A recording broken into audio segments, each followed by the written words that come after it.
Hello students, welcome to the Pioneer 360's video lectures. अगले lecture में आप कुछ सीखने जा रहे हैं. So happy learning to all of you. Video को देखने के बाद लाइक ज़रूर करें और शेयर ज़रूर करें. Thank you.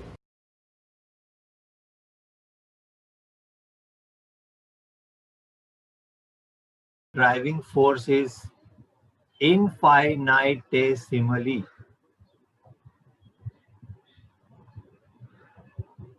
greater than the opposing force. Whereas in case of irreversible process, we say that the driving force is far greater than the opposing force. सबसे पहले definition.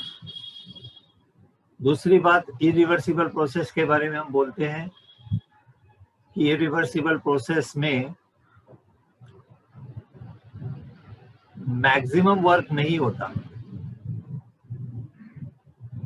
Maximum work is not done. जबकि reversible process में हम बोलते हैं maximum work is done. तीसरी बात मैंने आपको बताई थी कि all real process, it is a real process. Real process जितने होते हैं, नेचर में जितने प्रोसेस होते हैं वो सारे इरिवर्सिबल होते हैं. जबकि ये वाला काल्पनिक है. It is an imaginary process. It is an imaginary concept. Imaginary बोलो या हाइपोथेटिकल बोलो,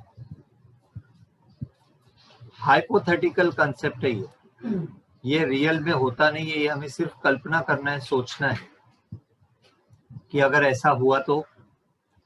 ऐसा वास्तव में होता नहीं. और दो बातें मैं अभी आज बताने वाला हूं. इरिवर्सिबल प्रोसेस जो है टेक्स प्लेस इन वन और फ्यू स्टेप्स. एक या दो स्टेप में होता है, ये एक साथ होता है. जबकि ये वाला प्रोसेस हम इमेजिन करते हैं कि ये इनफाइनाइट नंबर ऑफ स्टेप्स में होता है. इनफाइनाइट नंबर ऑफ स्टेप्स, धीरे धीरे होता है, धीरे धीरे होता है. और लास्ट पॉइंट इसमें मैं बताना चाहता हूं, equilibrium is not maintained in the process. इस प्रोसेस में इक्विलिब्रियम नहीं होता है और इस प्रोसेस में इक्विलिब्रियम इज मेंटेन्ड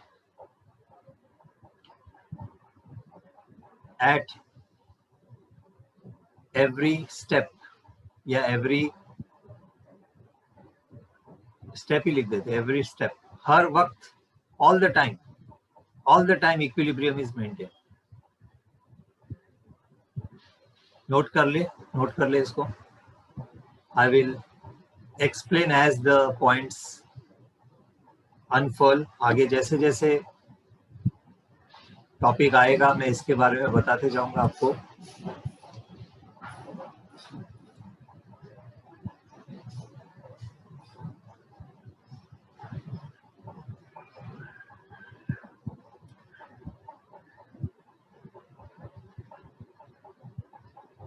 और इस पॉइंट्स को कनेक्ट करेंगे हम लोग इसी टॉपिक को समझने के लिए. फिर एक बार हम पीछे जाएंगे थोड़ा और उस एग्जाम्पल को पढ़ेंगे जिसमें हमने गैस को एक्सपांड किया था और पिस्टन के ऊपर एक पत्थर रखा था.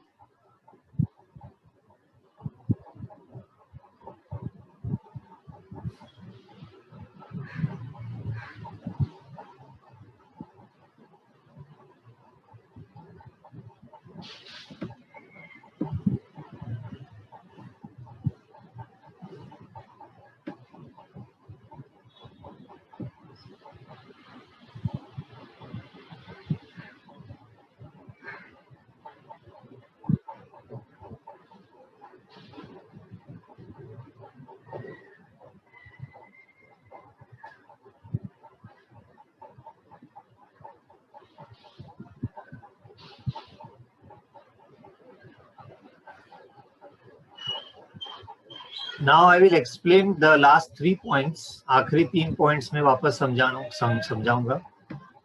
एग्जाम्पल आपके सामने वही होगा। एक रिवर्सिबल प्रोसेस को समझने के लिए और इरिवर्सिबल प्रोसेस के डिफरेंस को समझने के लिए मैं एग्जाम्पल देने वाला हूं कि हमने एक गैस लिया है पिस्टन के साथ फिट करके सिलेंडर में, और उस गैस को हम एक्सपांड कर रहे हैं। और यहाँ पे आप देखो इरिवर्सिबल प्रोसेस में मैंने क्या किया था।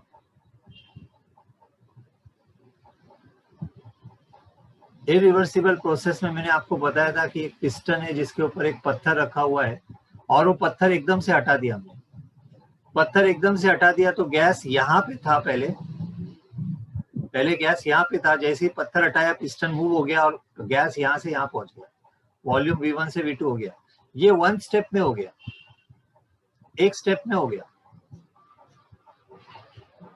लेकिन वही प्रोसेस को हम यहाँ पे करने वाले हैं, लेकिन कैसे करेंगे? धीरे धीरे। पहले एक पार्टिकल निकालेंगे, फिर दूसरा पार्टिकल निकालेंगे, फिर तीसरा पार्टिकल निकालेंगे। इमेजिन करो आपके पास बहुत सारा टाइम है, जैसे आपके पास पूरा समय है, और आप उसी प्रोसेस को धीरे धीरे कर रहे हो। उसी प्रोसेस को आप धीरे धीरे कर रहे हो। तो हम एक वक्त पे क्या कर रहे हैं? एक वक्त पे हम लोग सिर्फ एक पार्टिकल उसमें से निकाल रहे हैं। Are you with me students? एक वक्त पे मैं एक ही पार्टिकल निकाल रहा हूं, तो उसमें क्या होने वाला है? धीरे धीरे धीरे धीरे धीरे धीरे बहुत सारे स्टेप्स में मैं वही करूंगा। और जब पूरा पत्थर खाली हो जाएगा, पूरे सारे पार्टिकल खत्म हो जाएंगे, तो वो पिस्टन वापस वहीं आएगा जैसे इधर हुआ है, और वॉल्यूम V1 से V2 हो जाएगा। लेकिन पीयूष पाटिल, लक्ष्य दे बेटा, पीयूष पाटिल मैडम, ये पीयूष पाटिल को फोन करो तो वो लेक्चर देख नहीं रहे। yes, तो yes. उसी प्रोसेस को हमने किया। गैस वॉल्यूम से V2 तो हो जाएगा, लेकिन इसमें आपको मालूम है इनफाइनाइट टाइम लगेगा और इनफाइनाइट स्टेप्स, बहुत सारे स्टेप्स लगेंगे, बहुत सारे थोड़े थोड़े स्टेप्स लगेंगे। जैसे अगर आपको if you want to save 1 crore rupees, 1 crore रुपया आपको कमाना है या सेव करना है, रोज आप 1-1 रुपया जमा करोगे। वेदांत स्माइल कर रहा है। 1-1 रुपया रोज जमा कर वेदांत, कितने दिन में 1 करोड़ रुपया हो जाएगा बता दे।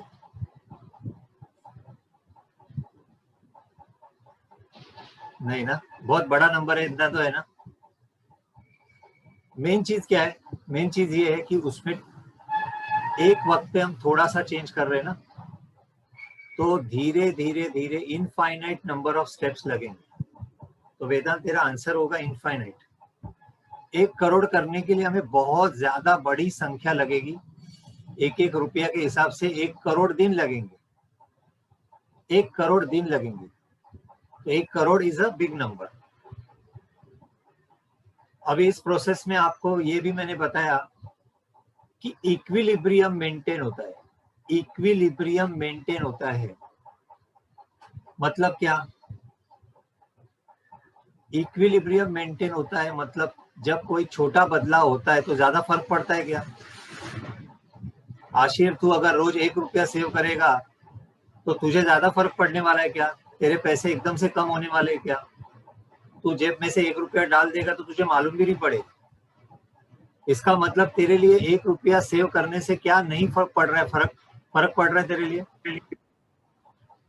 अरे हाँ या ना तो बोल दे। गर्दन ऐसे गर्दन हिला सकता है, हाँ या ना।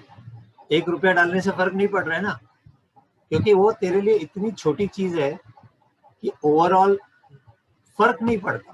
रोज 1 रुपया जा रहा है तो अपने को मालूम भी नहीं पड़ रहा है। Student, are you with me? आप मेरे तरफ ध्यान दे रहे हैं कि आप मुझे आपको कंसेप्ट पढ़ाना चाहिए कि नहीं पढ़ाना चाहिए? एक एक शब्द का मीनिंग बताना चाहिए कि नहीं बताना चाहिए? तो ये उसका मीनिंग है। रिवर्सिबल प्रोसेस में तरीका जो होता है प्रोसेस करने का ऐसा होता है कि छोटा छोटा छोटा स्टेप करते, थोड़ा थोड़ा थोड़ा करके करते, तो हर टाइम पे इक्विलिब्रियम मेंटेन रहता है, फर्क नहीं पड़ता उसको, ज्यादा बदलाव नहीं हुआ, नोटिस नहीं करेंगे आप कुछ हुआ।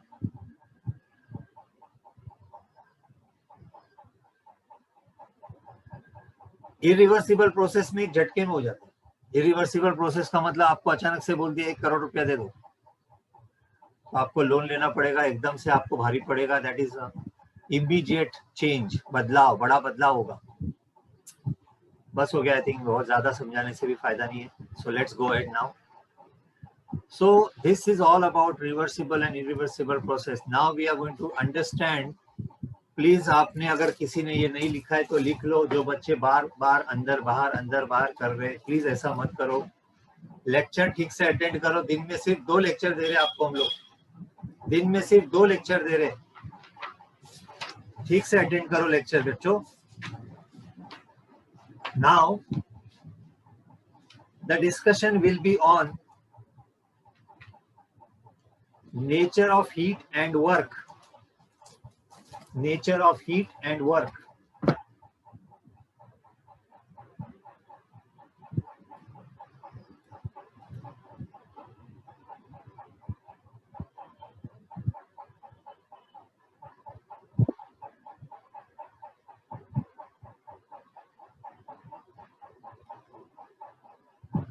To understand the nature of heat and work, you should know what is heat. Heat is a form of energy. What is work? Work is capacity to do the work. Capacity or energy को हमने use किया, work हो गया. Work is force into displacement. Force into displacement. Application of force to bring about displacement is work. Now what happens if, एक example ले लेते हैं। एक सिलेंडर हमने ले लिया और इस सिलेंडर में हमने एक रिएक्शन किया हाइड्रोजन पेरोक्साइड का। हाइड्रोजन पेरोक्साइड एक लिक्विड है और हाइड्रोजन पेरोक्साइड को डिकम्पोज किया। इसके डिकम्पोजिशन से वाटर लिक्विड बन गया और गैस रिलीज हो गया, oxygen. Please don't write, please listen carefully. If you miss the point, I will not be able to explain again and again. Please focus करना। सिलेंडर के अंदर मैंने हाइड्रोजन पेरोक्साइड लिया जो लिक्विड फॉर्म में है और उसका मैंने डिकम्पोजिशन किया और डिकम्पोजिशन करके मेरा रिएक्शन हो गया। अभी इंपॉर्टेंट है वॉल्यूम। वॉल्यूम के मामले में आपको ये देखना है गैसेस के मॉलिक्यूल्स अगर आप देखेंगे यहाँ पे 0 है और यहाँ पे गैसेस का 1 मॉलिक्यूल है। तो वॉल्यूम की अगर मैं बात करूं तो product of volume of product is greater than the volume of reactant. यानी रिएक्शन के बाद प्रोडक्ट जो बन रहे हैं उसके अंदर गैस आने से वॉल्यूम बढ़ने वाला है। इसका मतलब ये पिस्टन ऊपर जाएगा, पिस्टन ऊपर पुश करेगा वो।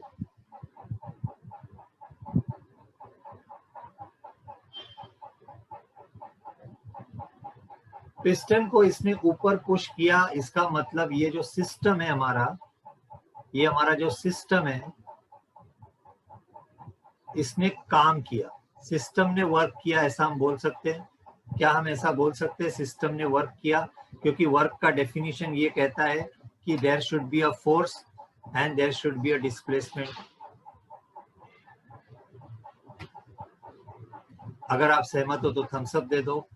चैट बॉक्स में जिन्होंने आंसर दिया थैंक यू। आप लोग रिस्पॉन्ड करते रहते हो, अच्छा लगता है। तो यस, वर्क हुआ क्योंकि भाई सिस्टम ने हमारे पिस्टन को ढकेला, तो सिस्टम ने वर्क किया। अगर सिस्टम ने जो वर्क किया है उसके लिए, अगर मान लो कि सिस्टम ने वर्क किया लेकिन सिस्टम को बाहर से कुछ भी एनर्जी मिलना पॉसिबल नहीं, हमने हीट प्रोवाइड नहीं की है, ये आप मान लो कि ये थर्मली इंसुलेटेड है, ये बाहर से एनर्जी ले नहीं सकता। क्या वर्क बिना एनर्जी के होता है? वर्क बिना एनर्जी के तो हो नहीं सकता। तो ये जो वर्क हो रहा है यहाँ पे, ये जो वर्क हो रहा है, work is done but without spending the external energy, लेकिन इसके पास अपनी खुद की एनर्जी है। सो सिस्टम ने जो भी वर्क किया है वो खुद की एनर्जी को खर्च करके किया। तो work is done by system and therefore it loses energy. Energy खर्च करेगा तभी तो वर्क होगा। तो इसने एनर्जी को वर्क में कन्वर्ट किया, एनर्जी को इस्तेमाल करके वर्क किया।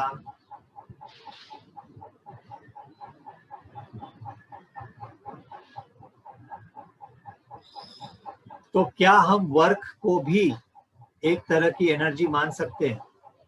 क्या हम वर्क को भी एनर्जी मान सकते हैं? हाँ या ना? क्योंकि एनर्जी का law of conservation of mass, law of conservation of energy कहता है energy can neither be created nor be destroyed. Energy destroy तो हो नहीं सकती। मैंने एनर्जी को यूज करके अगर वर्क किया है तो वर्क भी एक तरह की एनर्जी है। एनर्जी गायब नहीं हो सकती, एनर्जी गायब नहीं हो सकती। एनर्जी से अगर वर्क हुआ है, work will also be considered as a energy. So बस यही कंसेप्ट है। सिस्टम वर्क करेगा तो एनर्जी खर्च करेगा। इसका अपोजिट क्या है? इसका अपोजिट है जब सिस्टम के अंदर, दूसरा एग्जांपल ले लेते हैं। फिर एक बार पिस्टन फिट कर रहे हैं। इस बार हम लोग ऐसा रिएक्शन करेंगे जिसमें वॉल्यूम बढ़ेगा नहीं, वॉल्यूम कम होगा। उसके लिए एग्जांपल लेते हैं ammonia gas plus HCl gas. ये दो गैसेस हमने लिए, इन दोनों गैसेस का रिएक्शन किया, NH4Cl सॉलिड बनता है। इसमें अगर आप देखेंगे volume of reactant is more than the volume of product. Product में तो गैस है ही नहीं।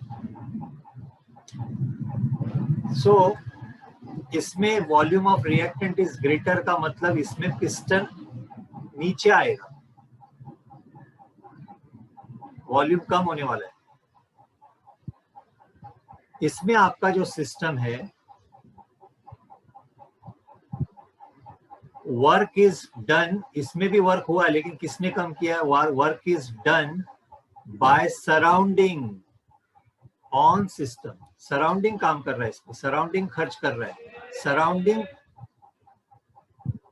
एनर्जी को यूज करके वर्क कर रहा है। सिस्टम के ऊपर वर्क हो रहा है। Work is done by surrounding on the system. Everyone ध्यान से सुनना, इसमें सराउंडिंग काम कर रहा है सिस्टम के ऊपर, और इसलिए सराउंडिंग का एनर्जी का लॉस होगा। सराउंडिंग की एनर्जी का लॉस होगा और सिस्टम जो है एनर्जी को गेन करेगा। वर्क हो गया सिस्टम के ऊपर, मतलब इसने एनर्जी को गेन किया। So these are the concept of work and energy between system and surrounding. Students, please. The topic which we are starting is an expression for the work done by gas. एक system हम मान लेंगे और हम एक expression find करेंगे, यानी derivation करेंगे for work done by a gas in an isothermal and irreversible process.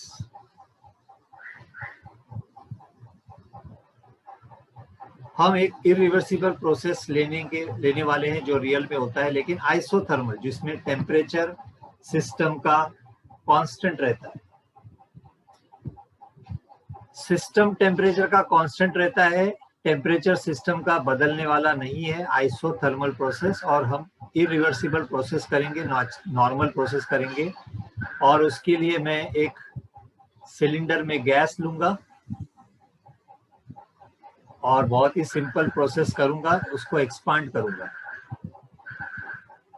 ये आपका गैस है जिसका वॉल्यूम है शुरुआत में V1। शुरुआत में ये गैस यहाँ पर है V1, उसका वॉल्यूम है। एक्सटर्नल प्रेशर P है, एक्सटर्नल प्रेशर को हम बोल रहे हैं P। बाहर का हवा का दबाव जो है वो P है, एक्सटर्नल प्रेशर बोलेंगे इसको। और अब सिस्टम को एक्सपांड करेंगे, वॉल्यूम V1 से पिस्टन को मूव करेंगे। पिस्टन यहां से यहां आ गया और अब ये फाइनल वॉल्यूम हो गया V2। गैस का एक्सपांशन किया हमने, गैस को एक्सपांड किया, वॉल्यूम V1 था, V2 हो गया।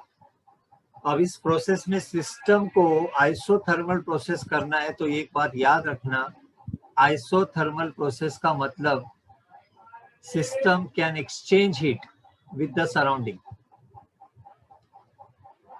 सराउंडिंग के साथ हीट एक्सचेंज कर सकता है वो, तभी तो अपना मेंटेन करेगा, क्योंकि अभी इसको काम करना है।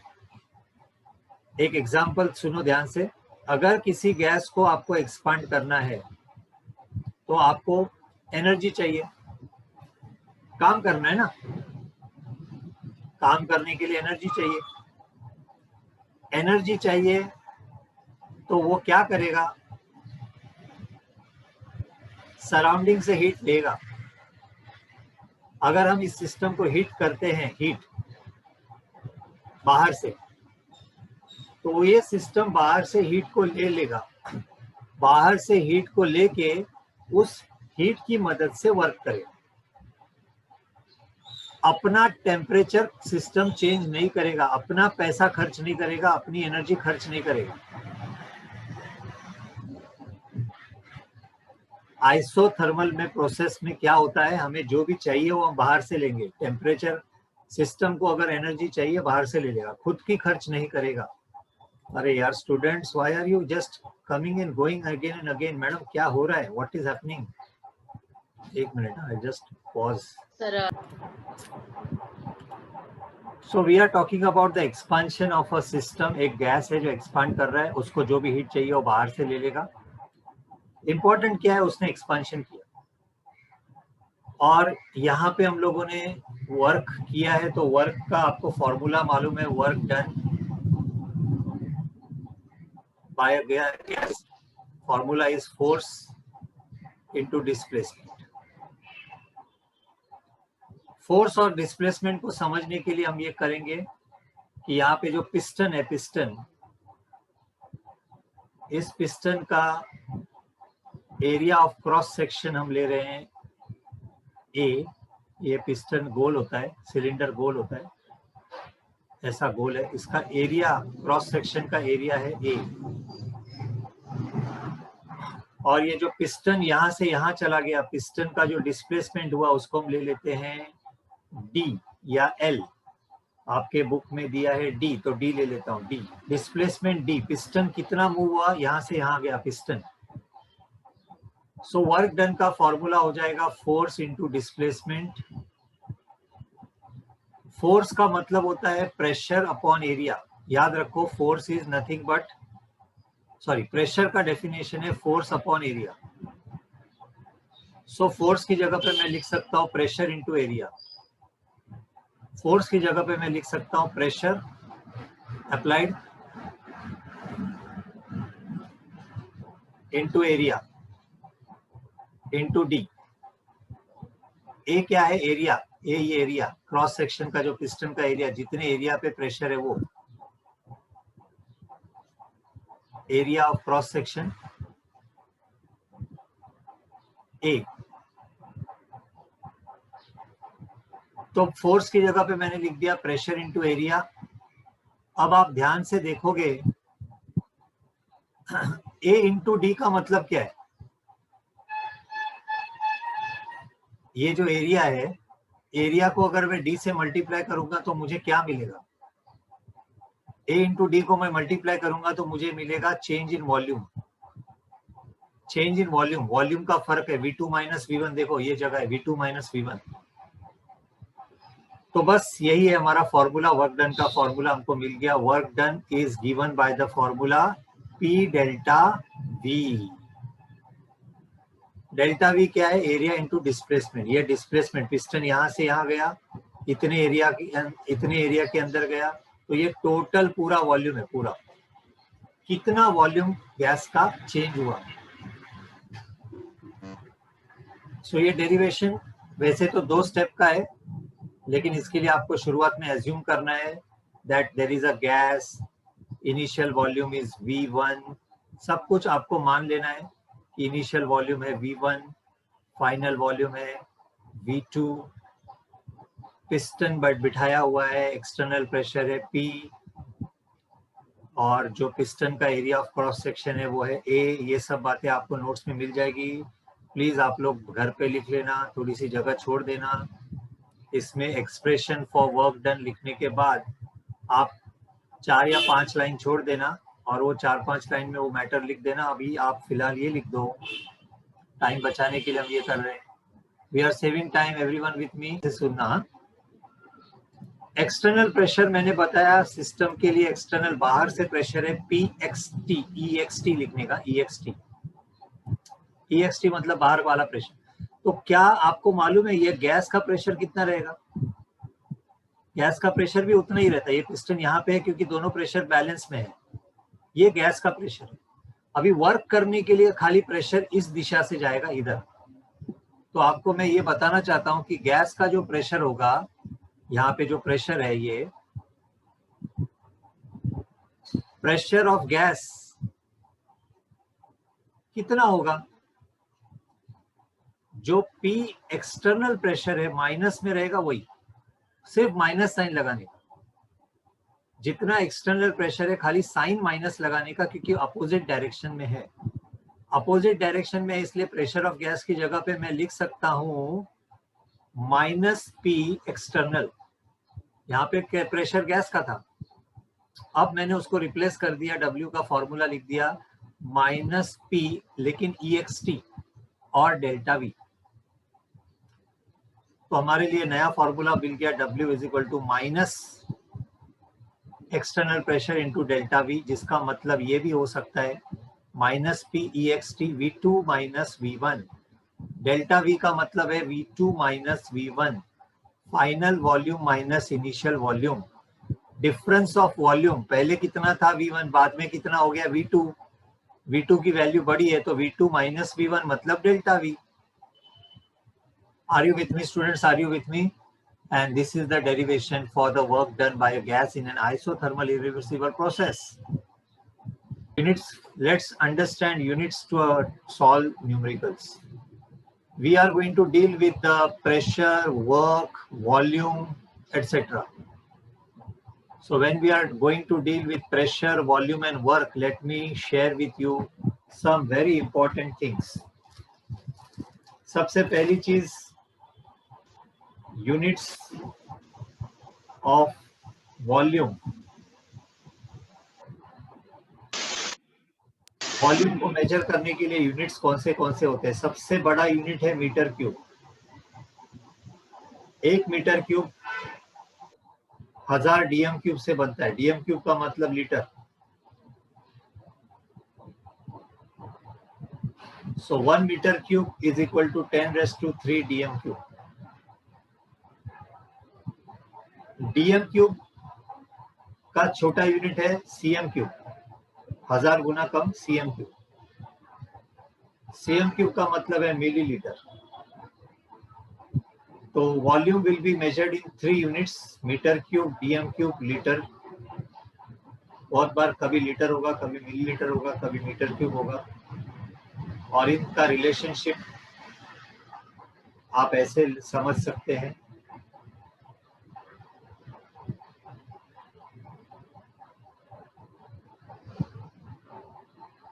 अगर मुझे उल्टा लिखना है तो ऐसे लिख सकता हूं,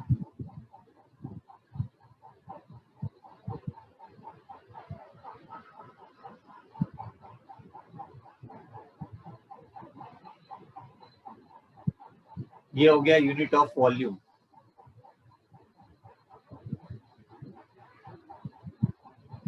please note unit of volume. Same we will also discuss units of pressure. Pressure को भी मेजर करने के यूनिट्स अलग अलग होते हैं।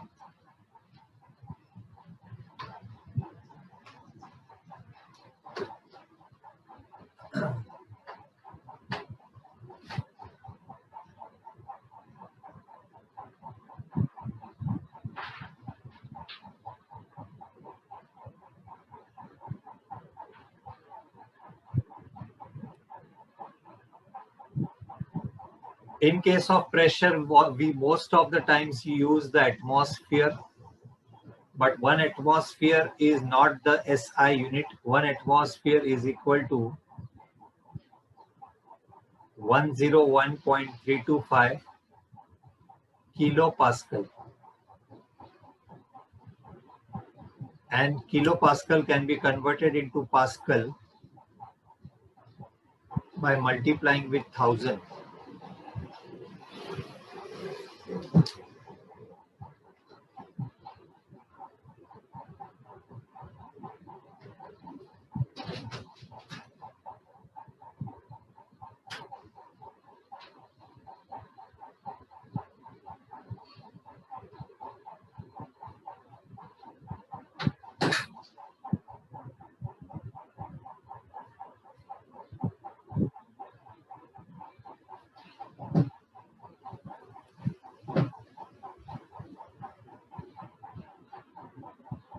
Pascal is also known as Newton per meter square.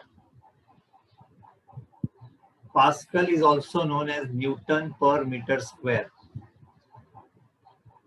1 Newton का फोर्स 1 मीटर स्क्वायर एरिया पे लगाते हैं तो उसको बोलते हैं पास्कल।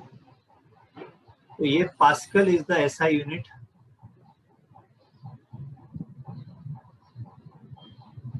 इसके अलावा बार यूज कर सकते हैं। बार 1 बार is also almost equal to atmosphere. 1 bar is equal to almost 0.98 atmosphere. So हम ऐसा भी लिख सकते हैं कि 1 bar is equal to 10⁵ Pascal और 10⁵ kilo Pascal.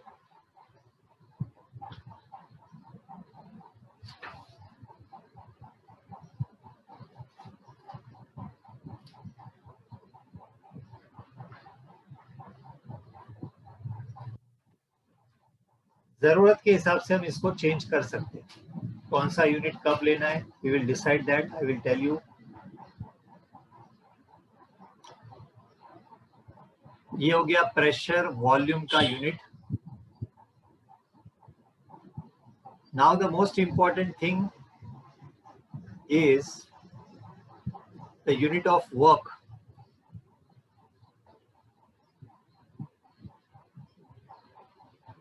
Unit of pressure, unit of volume, unit of work. Pressure और वॉल्यूम के यूनिट से वर्क का यूनिट तय होता है। अगर प्रेशर किलो पास्कल में है और वॉल्यूम लीटर में है तो फिर वर्क जूल्स में होता है।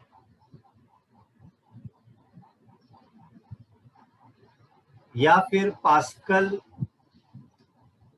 प्रेशर का यूनिट पास्कल होना चाहिए और वॉल्यूम का यूनिट मीटर क्यूब होना चाहिए। ये भी चलेगा, ये कॉम्बिनेशन भी चलेगा, ये कॉम्बिनेशन भी चलेगा। मैंने यहाँ पे 1000 गुना कम किया, ये 1000 गुना बढ़ा दिया। सो ये दो कॉम्बिनेशंस आपको याद रखने हैं।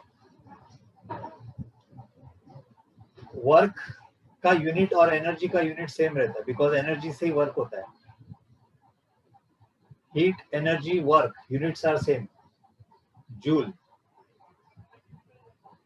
So either the combination will be kilopascal and liter or Pascal and meter cube.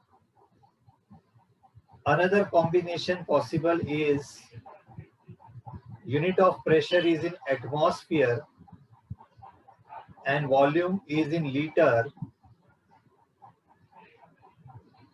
या dm cube,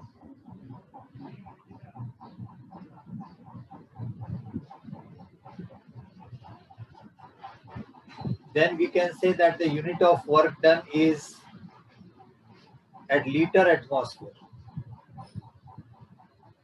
इसको डायरेक्टली लीटर एटमॉस्फेयर बोलेंगे.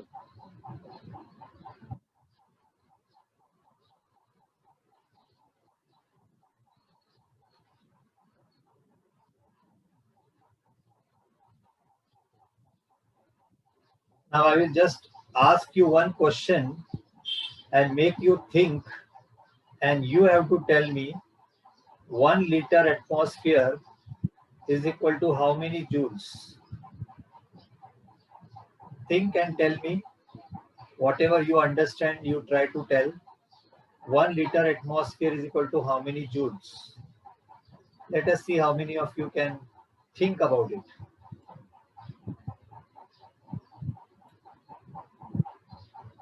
Okay, some students have started giving the answers.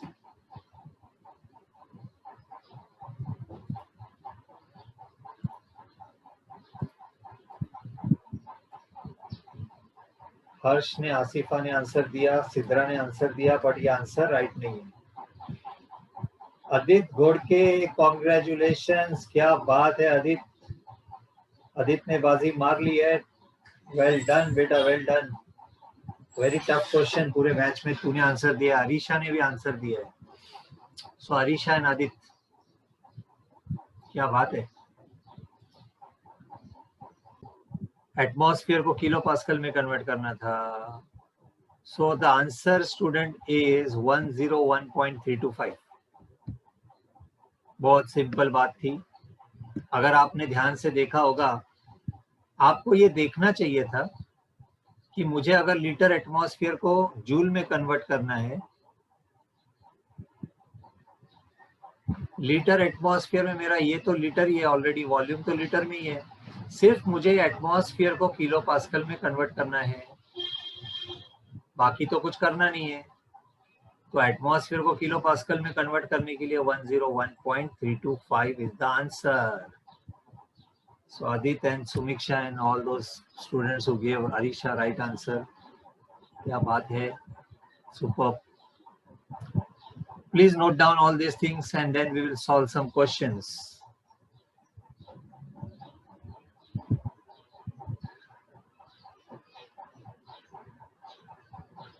When we will solve questions, then we will understand when to use which unit.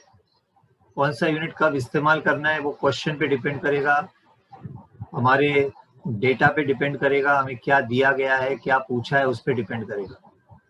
में भी आपको पता होना चाहिए unit of work, energy are same. क्या आपको ये मालूम है कि एक कैलोरी 4.184 जूल से बनती है?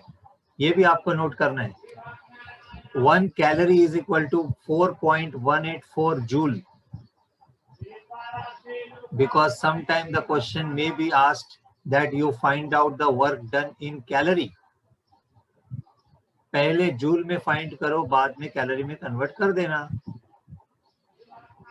4.184 जूल से एक कैलोरी बनती है.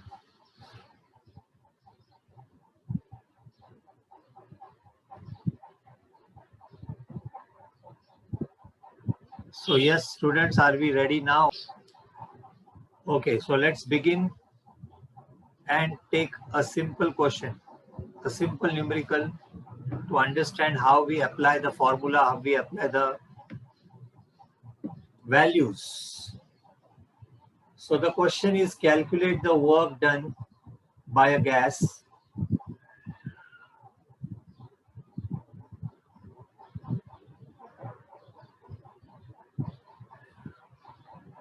during expansion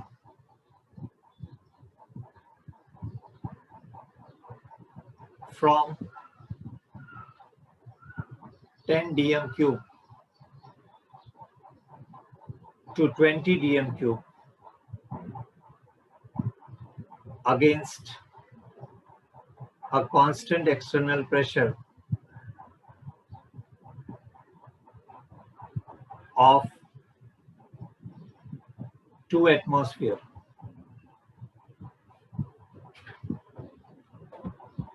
A very, very straightforward question. Nothing much to be done in this question. Let's understand how we solve this question.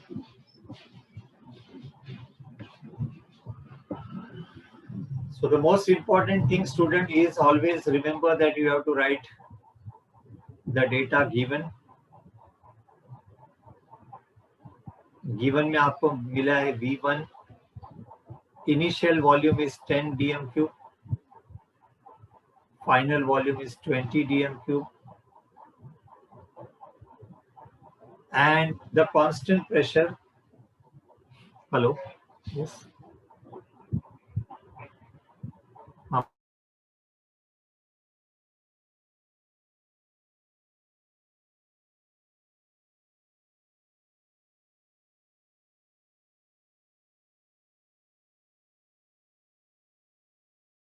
External pressure is 2 atmosphere.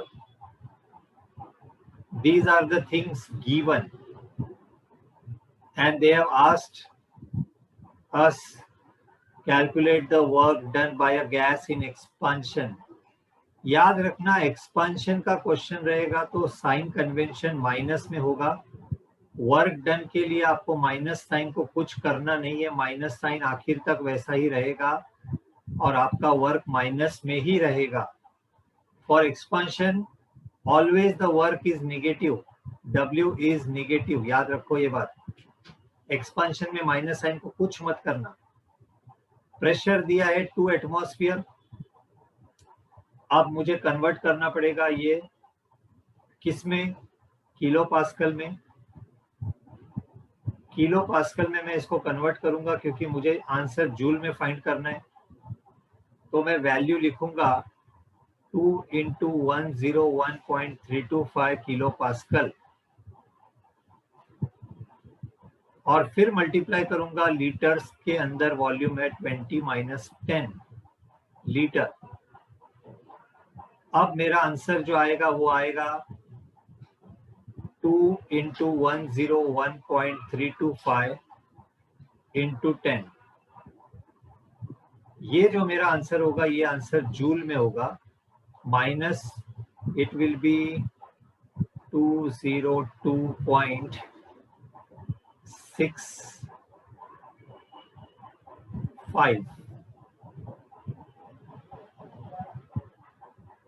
202.65 × 10 भी है. So the final answer will be -20.265 joule.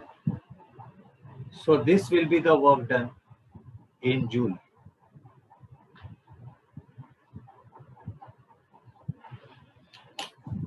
Volume litre में था इसलिए मैंने pressure को kilo pascal में किया.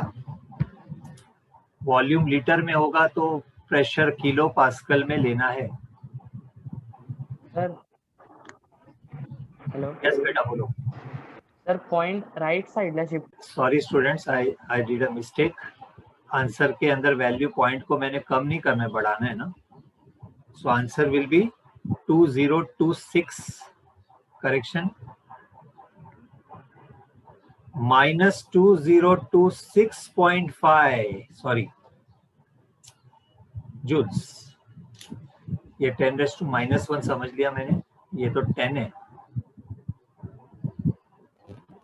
So this is our final answer -2026.5. Please note कर लो सब लोग.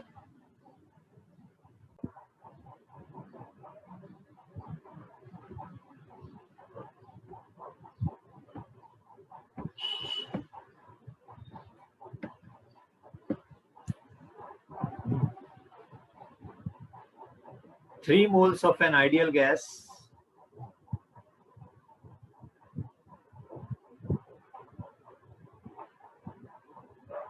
are expanded isothermally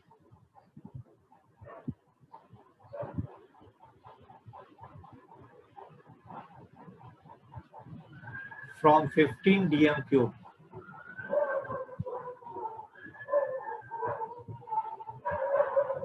to 20 dm cube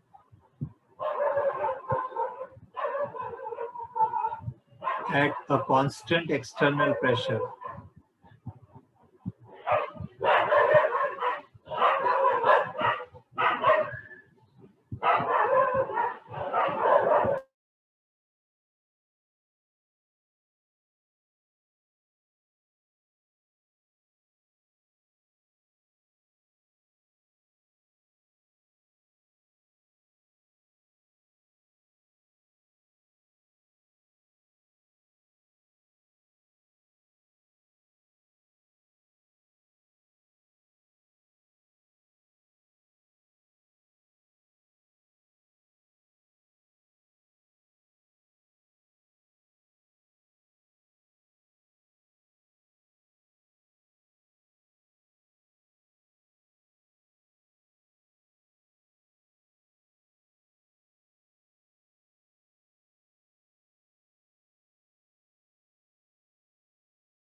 Okay students, if you are ready, I will tell you the solution. हमें इसमें क्या क्या डेटा दिया है, किस पे ध्यान देना है, सब लोग स्क्रीन पे देखो. 3 moles of an ideal gas, this data is not important for us. इसका कोई हमें लेना देना नहीं है. एक्सपांशन आइसोथर्मली हो रहा है, ये इंपॉर्टेंट है, और कांस्टेंट एक्सटर्नल प्रेशर पे हो रहा है. ये बहुत इंपॉर्टेंट है ना. ये जब भी आपको क्वेश्चन में कांस्टेंट एक्सटर्नल प्रेशर मिलेगा, समझ जाने का ये वाला फॉर्मूला है. तो गिवन में मैं लिखूंगा V1 15 dm क्यूब,